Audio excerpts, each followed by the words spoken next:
Hi అండి. అందరూ ఎలా ఉన్నారు? మేమైతే బాగున్నామండి. మా ఊర్లో అయితే చాలా వర్షాలు పడుతున్నాయండి.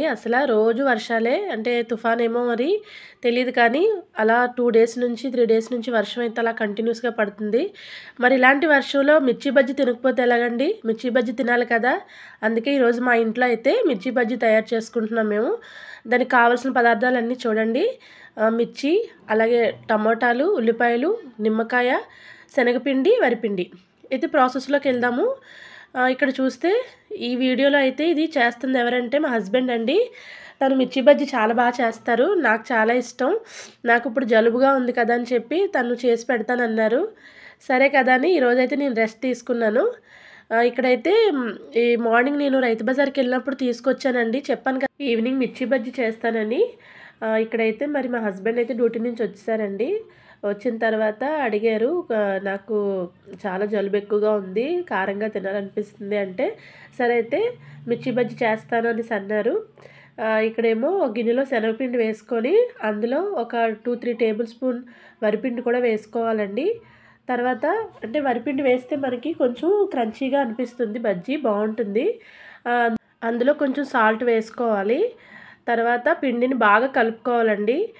ఇక్కడైతే కొంచెం సోడా అయితే యాడ్ చేస్తున్నామండి. తర్వాత పిండిని మనం బాగా కలుపుకోవాలండి. అంటే పిండి కలిపే విధానంలోనే మనకి బజ్జీలనేవి బాగా అంటే పొంగినట్టు వస్తాయి. బజ్జీలు కూడా చాలా పెద్దగా వస్తాయి. మనకి స్ట్రీట్ స్టైల్ మనం బజ్జీలు ఇలాగే చేసుకోవాలి. చూసారా మనకి బయట ఎలా ఉంటాయో, ఇంట్లో చేసుకునేటప్పుడైతే మనకు కొంచెం తేడాగా ఉంటాయి. అంటే కొంచెం అంత పెద్దగా అనిపించవు. కానీ మనం బయట బండి దగ్గర తినేటప్పుడు చూసారా అవి ఎంత పెద్దగా అనిపిస్తాయో, అలా రావాలంటే కొంచెం సోడా యాడ్ చేసుకోవాలండి. పర్వాలేదు. అంటే అన్ని వంటల్లో కాదు. దీనిలో మాత్రం కొంచెం సోడా అయితే యాడ్ చేసుకోవాలి. ఇక్కడైతే బాగా పిండి కలపాలండి. చూస్తున్నారు కదా వీడియోలో. ఇప్పుడైతే నేను ఆయిల్ పెట్టేశాను. అక్కడ పిండి మొత్తం కలపడం అయిపోయింది. అందుకని ఇక్కడ ఆయిల్ అయితే పెడుతున్నాను. ఆయిల్ బాగా వేడెక్కిందండి. తర్వాత బజ్జీలైతే వేస్తున్నారు. చూడండి ఎంత వస్తాయో. చాలా పెద్దగా వచ్చాయి. నాకవి చూస్తున్నప్పుడే నోరు ఊరిపోయింది. ఎందుకంటే ముందే జలుబుగా ఉంది. ఇంకెప్పుడెప్పుడు తింటానా అన్నట్టుంది నా పరిస్థితి. ఇంకా త్వరగా అవి అయిపోగానే వేడివేడిగా ఒకటైతే తినేసాను నేను. ఇక్కడ చూడండి బజ్జీలేస్తున్నారు. ఎంత ఏస్తున్నారో. నాకైతే కొంచెం ఇవి చేయడం కష్టమే. తనైతే చేస్తారు బజ్జీలు. తర్వాత ఇక్కడ అవి బాగా ఏగిన తర్వాత మనం తీసి వాటిని పక్కన పెట్టుకోవాలి. ఇలా పక్కన పెట్టుకున్న తర్వాత మళ్ళీ వీటిలోకి నేనైతే స్టఫింగ్ కూడా రెడీ చేస్తున్నారండి పక్కన. ఈ బజ్జీల మధ్యలో అయితే స్టఫింగ్ చేయడానికైతే మిక్చర్ తయారు చేస్తున్నారు. సూపర్‌గా ఉంటుందండి టేస్ట్. ఒకసారి మీరు ట్రై చేయండి. ఎందుకంటే ఇప్పుడు వర్షాలు పడుతున్నాయి కదా! ఈ టైంలో ఇలా వేడి వేడి బజ్జీలు అందులో మధ్యలో మిక్చర్ పెట్టుకొని తింటే సూపర్ ఉంటుంది. ఒకసారి మీరు ట్రై చేయండి. ట్రై చేసి ఎలా వచ్చిందో నాకు కామెంట్ చేయండి. మీకు ఈ వీడియో నచ్చితే లైక్ చేయండి. ఇక్కడైతే బజ్జీలు ఏగిపోయాయండి. వేగిపోయిన తర్వాత అవి తీసైతే పక్కన పెట్టుకుంటున్నాను. నేనైతే ఒక ప్లేట్‌లో న్యూస్ పేపర్ వేసుకున్నానండి. ఎందుకంటే నా దగ్గర టిష్యూస్ లేవు. అయితే కొంచెం ఆయిల్ ఉంటుంది కదా! ఆయిల్ మరి అంత మంచిది కాదని నేను కొంచెం ఆయిల్ పీల్చుకుంటుందని చెప్పి పేపర్ అయితే వేసుకున్నాను. ఇక్కడైతే ఇంకా మిగిలిన మిరపకాయలన్నీ కూడా పిండిలో వేసి బజ్జీలైతే ఏస్తున్నారు. ఇక్కడ నేను కూడా అన్నాను, నేను ట్రై చేస్తాను. నాకు కూడా ఇవ్వండి ఒకసారి అని చెప్పేసంటే, సరే అయితే నువ్వు వెయ్యు అని చెప్పేసి నాకిచ్చారు. ఇక్కడ నేనైతే మిగతావన్నీ నేనేస్తున్నానండి. ఈ లోపైతే తను స్టఫింగ్ కావాల్సినవన్నీ రెడీ చేసుకొని, దానికి సంబంధించిన మిక్చర్ అయితే తయారు చేస్తున్నారు. చూడండి అది కూడా చాలా బావుంటుంది. ఆ వీడియో కూడా వస్తది మీకు. అయితే ఇక్కడ బజ్జీలైతే మొత్తం అన్నీ వేసేసాము. ఎక్కువ చేయలేదండి. ఎందుకంటే కొంచెం శనగపిండి కదా! నైట్ టైం కొంచెం ఇబ్బందిగా ఉంటుందని చెప్పి కొంచెమే చేస్తున్నాను. పిల్లలు కూడా బజ్జీలు మిరపకాయలు కాబట్టి అంతగా తినరు. కాబట్టి కొంచెమే చేస్తున్నాను నేనిక్కడ. మధ్యాహ్నం సాంబార్ చేశాను కదా! దాంట్లోకైతే ఇది బావుంటుందని చెప్పి ఇంకా ఈవినింగ్ టైంలో ఇది పెట్టుకున్నాను. ఇక్కడైతే బజ్జీలన్నీ రెడీ అయిపోయాయండి. ఇవన్నీ తీసి నేను ఒక ప్లేట్‌లో అయితే సర్వ్ చేసుకున్నాను. తర్వాత నేనిక్కడ బజ్జీలేస్తున్నాను కదా! పక్కనైతే ఆయన మిక్చర్ చేస్తున్నారు. చాలా బావుంటుందండి అది కూడానా. దీనిలోకైతే నాకు బెస్ట్ కాంబినేషన్ అనిపిస్తుంది. ఎందుకంటే ఎప్పుడు బజ్జీలేసుకున్నా కూడా ఇలాగే మేము మిక్చర్ అయితే రెడీ చేసుకొని దాని మధ్యలో స్టఫింగ్ చేసుకుంటాము. నాకైతే చాలా ఇష్టం.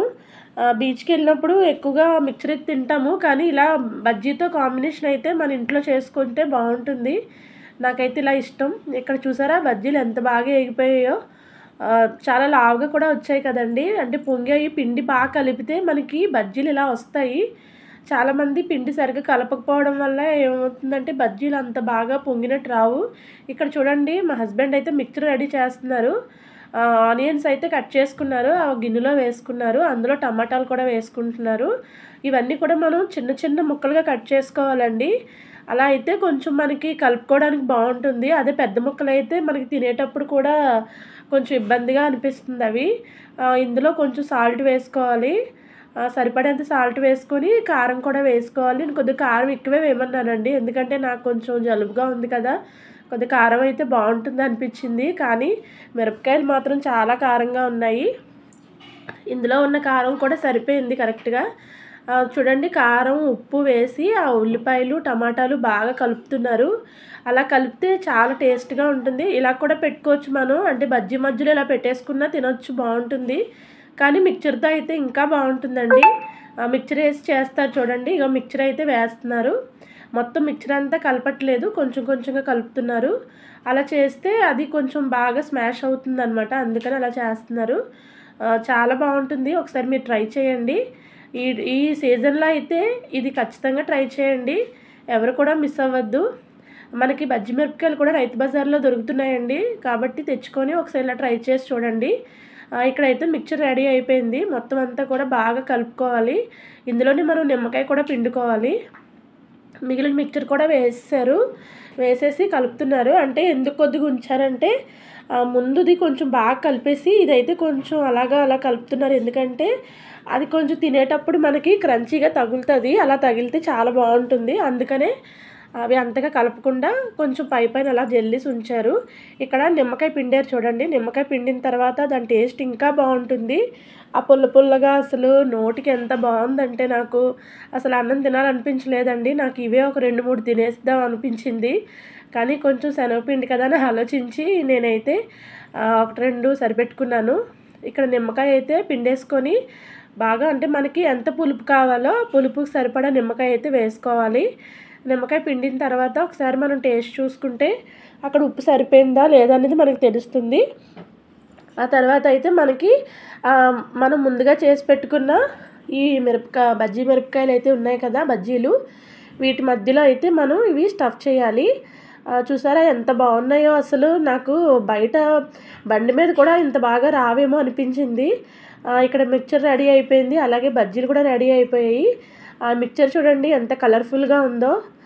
గ్రీన్ కలర్లో రెడ్ ఎల్లో చాలా బాగుంది కదా, కలర్ఫుల్గా ఉంది. ఇక్కడైతే బజ్జీ మధ్యలో కట్ చేసి స్టఫింగ్ చేస్తున్నారు. బజ్జీలన్నీ కూడా చాలా బాగా వచ్చాయండి. గట్టిగా రాలేదు, అలాని మెత్తగా కూడా రాలేదు. చాలా బాగున్నాయి. అసలు బయట కూడా ఇలా ఉండవేమో అనిపిస్తుంది నాకు. అంత బాగా అయితే తయారు చేశారు. నాకైతే చాలా బాగా నచ్చింది. ఇక్కడైతే కట్ చేసేస్తున్నారండి. కట్ చేసేసి మధ్యలో అన్నీ మొత్తం కట్ చేసుకొని పక్కన పెట్టుకుంటున్నారు.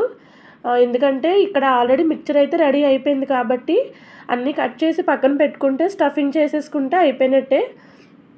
చాలా బాగుంది చూడండి చూడడానికి కూడాను. అయితే ఇక్కడ అన్నీ కట్ చేసేసుకుని మొత్తం మిక్చర్ అయితే స్టఫ్ చేస్తున్నారు. ఒక్కొక్కటి తీసుకొని ఇక్కడైతే స్పూన్తో అయితే మధ్యలో స్టఫింగ్ చేసి పెడుతున్నారండి.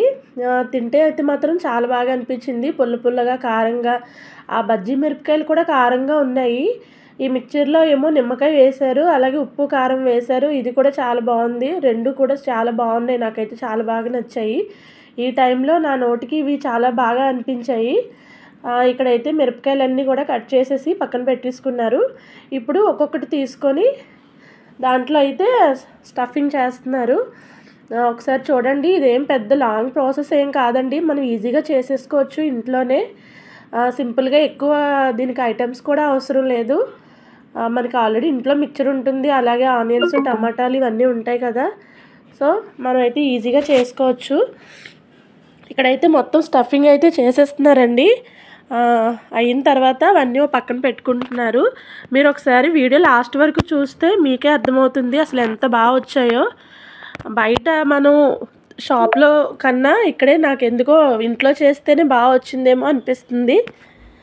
పైగా మనకి బయట కొన్న వాటికన్నా కూడా ఇక్కడైతే మనకి హెల్తీగా ఉంటుంది కదా. ఎందుకంటే మనం ఇంట్లో వాడిన ఆయిల్తో అయితే మనం చేసుకుంటాం కాబట్టి ఇది హెల్దీ అనిపించింది నాకు.